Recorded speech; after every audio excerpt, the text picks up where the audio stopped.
matinale sur la première. Et l'invité de cette matinale est Cyprien Kawa, président du comité organisateur de la semaine consacrée à la journée des peuples autochtones, une journée que nous célébrons aujourd'hui, Thierry Belmont. Bonjour Cyprien Kawa. Bonjour. La semaine consacrée à la journée des peuples autochtones, c'est l'occasion d'ouvrir les portes du Sénat coutumier. Tout à fait, donc c'est une semaine de l'autochtonie, donc avec les différents partenaires, le CNDPA, le Centre culturel Tibaou, le Sénat coutumier et les conseils coutumiers du pays donc, se sont associés à cette démarche pour pouvoir ouvrir les portes du Sénat coutumier. Dans un premier temps, pour savoir ce que fait le Sénat coutumier, ses prérogatives depuis la mise en place des institutions coutumières par rapport à la loi organique et puis partager sur les différents sujets qu'on a pu travailler dessus durant ces 30 dernières années. Vous aviez l'impression peut-être que le Sénat coutumier était trop replié sur elle-même, qu'il fallait ouvrir les portes à plus de personnes pour qu'elles sachent tout simplement ce que vous faites? Tout à fait, donc il y a toujours des questionnements qui reviennent dans les différentes choses que l'on organise dans le pays. Donc c'était normal que par rapport à cette journée qui sera célébrée aujourd'hui internationale des peuples autochtones, on puisse se faire profiter aux Calédoniens cet événement pour qu'ils puissent s'associer à nous en venant se renseigner sur les différentes prérogatives du Sénat coutumier. À l'approche du référendum, est-ce qu'il y a un message à faire passer ?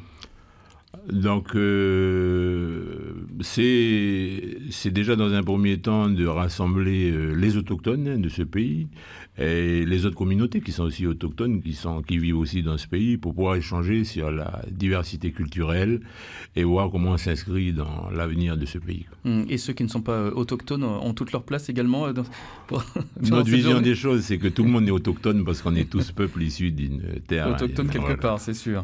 Donc on a tous sa place. Et donc ce message que vous voulez faire passer à l'approche du référendum, je vous pose la question parce que vous parlez quand même très clairement de cette déclaration des Nations Unies sur les droits des peuples autochtones, le droit à l'autodétermination. Évidemment, les attentes sont énormes, les conceptions, les intérêts sont diamétralement opposés entre indépendantistes et non indépendantistes. Ce sera tout l'enjeu du 4 novembre prochain pour vous? Alors, c'est un sujet qui est plus politique, donc en tant qu'institution coutumière liée avec des prérogatives qui concernent l'identité kanak. Donc, c'est sûr qu'on a notre place et notre mot à dire sur ce sujet-là. Donc, on a pu le faire à diverses rencontres avec les différents élus des tous bords politiques que l'on a pu rencontrer successivement dans le pays. Mais aujourd'hui, notre préoccupation, c'est le peuple autochtone, la vie communautaire. Tout ce qui est lié à l'organisation sociale kanak et le bien vivre et continuer à faire valoir ces droits-là au sein de nos chefferies et de nos clans. Est-ce que justement l'organisation sociale des Kanaks, comment peut-il être préservé malgré une échéance importante, une échéance politique importante ? Donc il a fallu depuis 30 ans mener ces grands chantiers-là, donc à travers les conseils coutumiers, les conseils de district. Et c'est aujourd'hui le constat qui est fait, même que par l'accord de Nouméa, ces institutions coutumières ont été mises en place pour aider justement les Kanaks à mieux appréhender l'évolution de leur pays et s'inscrire aussi dans le développement de ce pays-là. Donc aujourd'hui, on voit bien le constat qui est fait, c'est que voilà, il y a encore du travail à faire et que malgré les maintes propositions qu'on a pu formuler à travers les relais politiques sur le plan institutionnel, donc vous avez l'impression de ne pas être entendu. On a l'impression de ne pas être entendu. Oui, on parle tout le temps de ce fossé qu'il y a entre coutumes et modernité. Les jeunes aujourd'hui, c'est tout l'enjeu de la Nouvelle-Calédonie, c'est l'avenir. Comment aujourd'hui le Sénat coutumier peut être à côté de ces jeunes autochtones, de ces jeunes Kanaks, pour les aider? Donc l'institution de proximité, c'est le conseil coutumier, bien sûr, avec les conseils de district, les chefferies.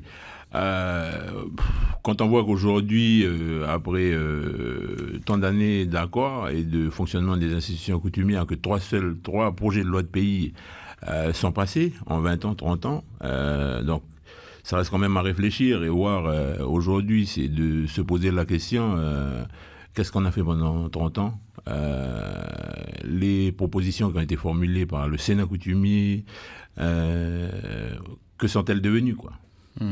Il y avait ce livre, ces propositions hein, sur les jeunes que vous aviez formulées hein, il y a quelques années. Quelle suite? Pas de suite au niveau institutionnel et politique. De même pour la charte des valeurs kanak, hein, qu'on a souhaité être adoptée au niveau du Congrès de la Nouvelle-Calédonie, mais malheureusement aujourd'hui, on n'est toujours pas écouté. Comment vous l'expliquez? Alors la question, elle est à poser sur le plan politique, donc c'est à eux de nous répondre.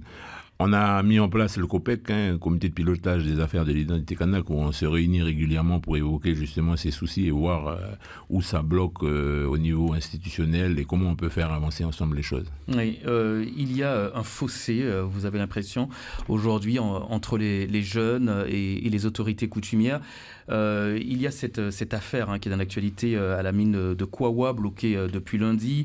Les jeunes demandent l'arrêt de l'exploitation des nouvelles concessions autorisées par les coutumiers sans avoir consulté les jeunes. Est-ce qu'il y a un fossé entre les jeunes et les autorités coutumières? Alors dans ce genre de dossier, comme on en voit partout en Nouvelle-Calédonie, donc on rappelle que dans les différentes chefferies, il y a des conseils des clans, il y a des chefs de clan, il y a des chefs de famille, donc on appelle aux autorités coutumières à se prendre leurs responsabilités et à amener plus d'informations pour pouvoir lever les ambiguïtés qui sont sur Kawa depuis quelques jours.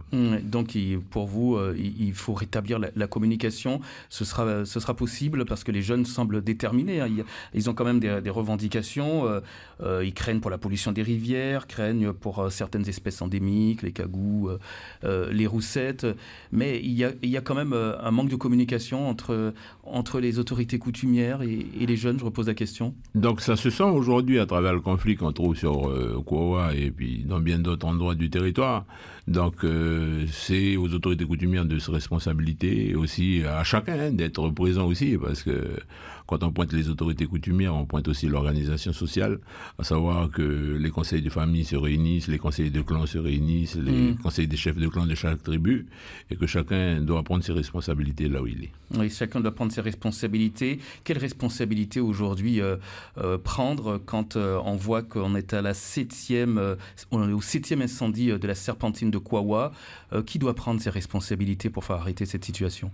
Donc aujourd'hui, on peut considérer que c'est un appel qui est lancé par la population, hein, par les gens de Kawa. Si c'est la 7e fois aujourd'hui, c'est que quelque part il y a un problème.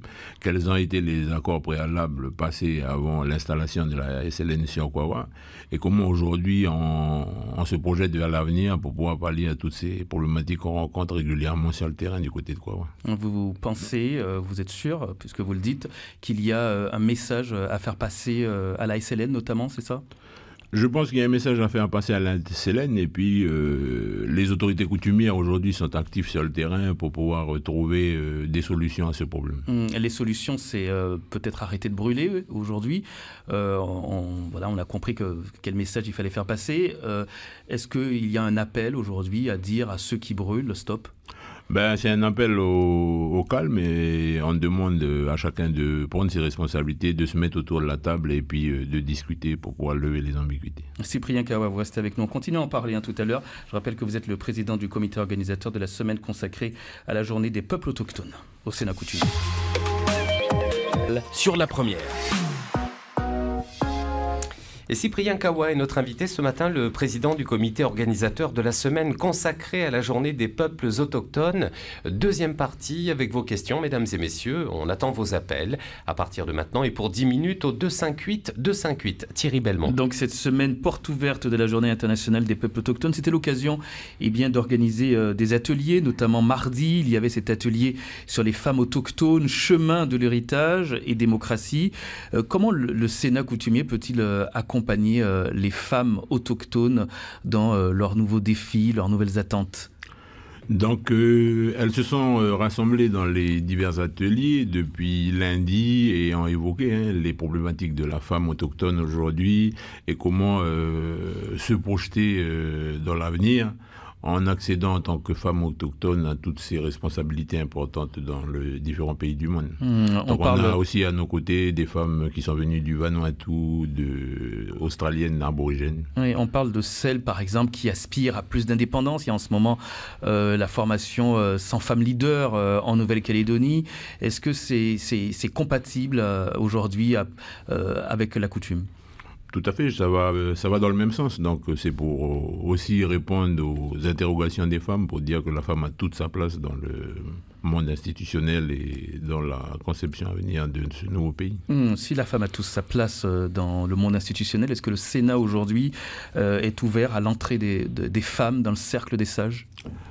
Rien ne prévoit dans la loi d'empêcher les femmes d'accéder à ce poste à responsabilité. Donc il appartient aux chefferies, au conseil des districts de pouvoir faire des propositions. Donc ça veut dire que demain on pourra voir une femme comme sénatrice au sein du Sénat coutumier ?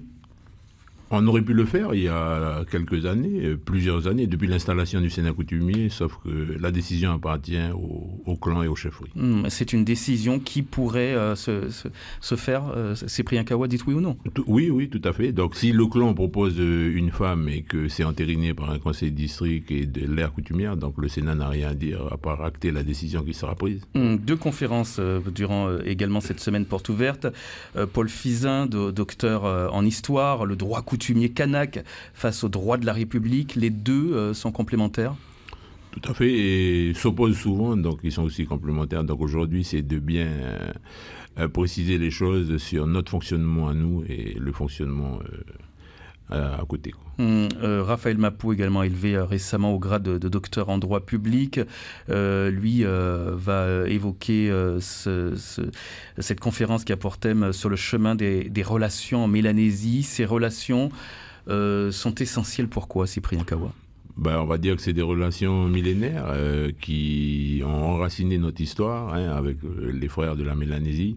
Donc il est important aujourd'hui, avec les nouveaux moyens, avec cette nouvelle civilisation, de pouvoir continuer à entretenir ces liens-là qui continuent à faire vivre entre nous, bien sûr, les légendes et tout ce qui régit l'organisation sociale kanak. Des relations qui sont en tout cas au cœur des différents projets de société, des partis politiques. Le projet du FLNKS, on en parle en ce moment avec notamment cet article dans le quotidien ce matin qui fait mention dans ce projet du FLNKS. Le projet plutôt fait mention du Sénat coutumier. C'est une reconnaissance pour vous ? On n'a pas encore pris le temps de pouvoir voir tout ce qui est proposé dans ce projet de société, et puis proposé aussi par les 10 autres partis politiques de ce pays. Donc on se prononcera au temps voulu. Donc le 24 septembre, justement, on prévoit à Kouekara de se prononcer sur les différents projets de société et de préciser la vision des choses du monde de coutumier. Justement, en parlant de projets de société, en parlant de politique, un 5 novembre, donc le lendemain du 4 novembre, est-il possible de continuer à vivre Cyprien Kawa en bonne intelligence et sans heurts?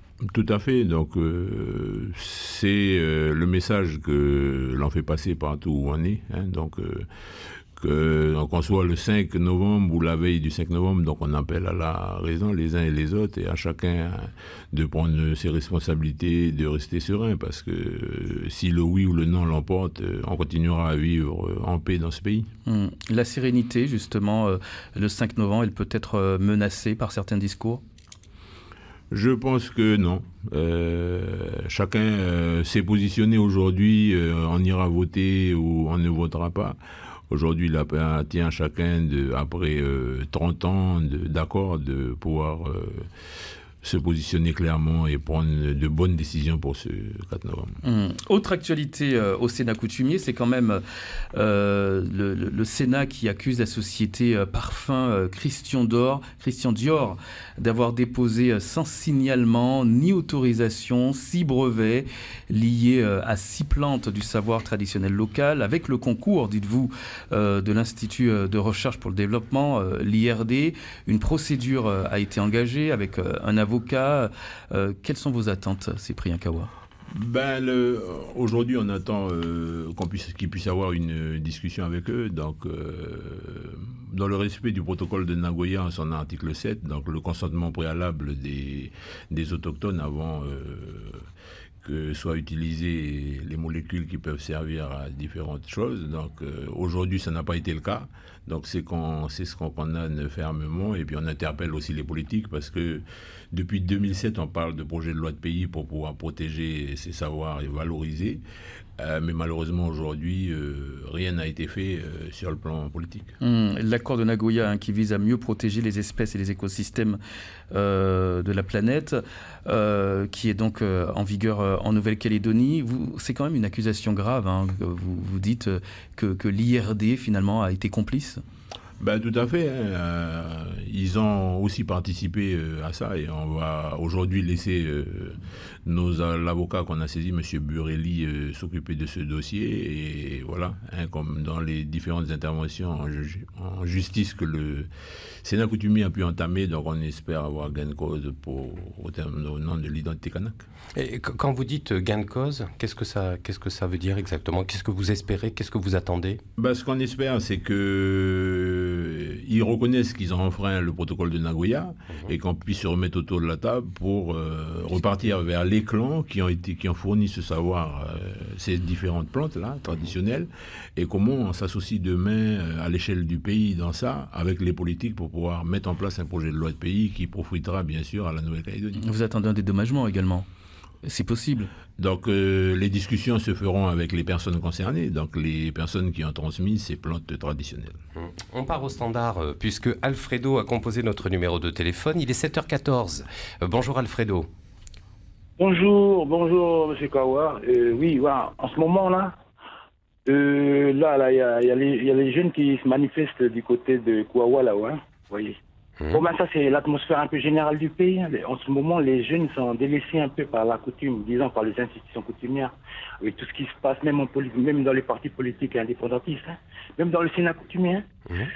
Voilà, moi, c'est pour vous dire, pour en venir au Sénat aussi, Sénat coutumier, je prends mal ce qui s'est passé là. Normalement, on a des critères conformes pour élire le Sénat. Il passe chaque année, il y a un nouveau président du Sénat qui passe. Normalement, c'était au tour des gens de Marais qui devaient passer. Bon, ça, c'est la première chose. Donc, moi, je suis pour les critères. Nous, les jeunes, on regarde ça de loin. Ensuite, deuxièmement, vous avez débarqué le jeune, un autre jeune Kanak qui a été faire ses formations en France, du poste de secrétaire de là-bas. Je crois qu'il est employé par le gouvernement, je me trompe. Mais voilà, moi je vois ça nous on voit ça d'un mauvais côté. Normalement, il faut donner l'exemple aux jeunes. Il faut faire des trucs conformes à la règle, règle coutumière déjà. Voilà, merci Alfredo pour... Monsieur Kawa, merci pour vos réflexions. On vous répond, Cyprien Kawa. Merci bien pour la question.